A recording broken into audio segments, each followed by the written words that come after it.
नमस्कार. आपल्या सर्वांचे या यूट्यूब चॅनलवर मनापासून स्वागत. तर आज मी तुम्हाला सहदेव भाडळीची कथा सांगणार आहे आणि या कथेमध्ये नक्की काय आहे, ही कथा कशाविषयी आहे, सहदेव भाडळी कोण आहेत आणि त्यांना त्रिलोकज्ञान कसे प्राप्त झाले हे सांगणार आहे. ही माहिती तुम्हाला आवडली तर चॅनलला सबस्क्राईब करा, शेअर करा आणि लाईक करायला विसरू नका. सुमारे 700 ते 750 वर्षांपूर्वी पैठण शहरात मार्तंड जोशी नावाचा एक विद्वान ज्योतिषी राहत होता.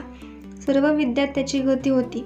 ब्राह्मण असून सुद्धा एका हलक्या शूद्र जातीच्या स्त्रीशी त्याचा संबंध आला व तिच्यापासून त्याला भाडळी नावाची मुलगी झाली व स्वतःच्या पत्नीपासून सहदेव नावाचा मुलगा झाला.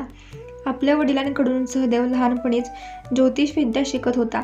विद्या शिकत असताना सहदेवाचे वडील वारले व त्रिलोकज्ञान विद्या त्याला मिळाली नाही. त्यामुळे तो दुःखी कष्टी झाला.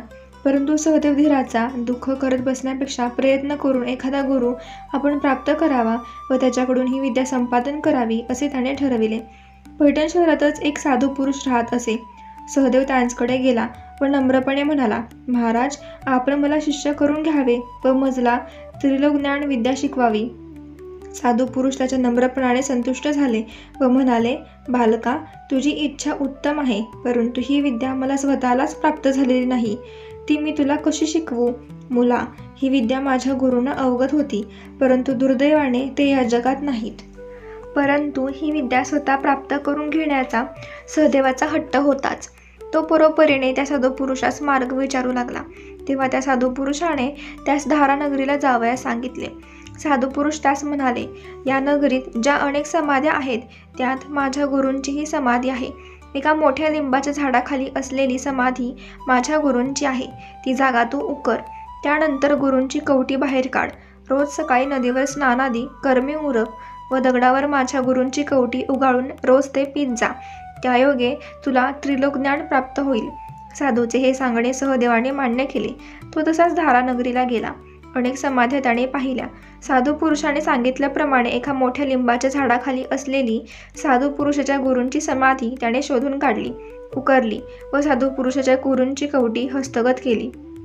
पुन्हा समाधी सारखी केली व तो पैठणला परतला. कोणालाही कळू न देता रात्रीच्या पहरी त्याने ती कवटी नदीकाठी पुरली. दररोज सकाळी स्नानादी कर्मे उरकल्यावर तो ती कवटी दगडावर उगाळे व ते पाणी पिऊन टाके. पुन्हा कवटी जागच्या जागी पुरून ठेवीत असे. त्यामुळे त्याला हळूहळू त्रिलोकज्ञान प्राप्त होऊ लागले. त्यामुळे त्याला वाचसिद्धी प्राप्त झाली. त्याचे भविष्य खरे ठरू लागले व त्याची प्रतिष्ठाही बरीच उंचावली.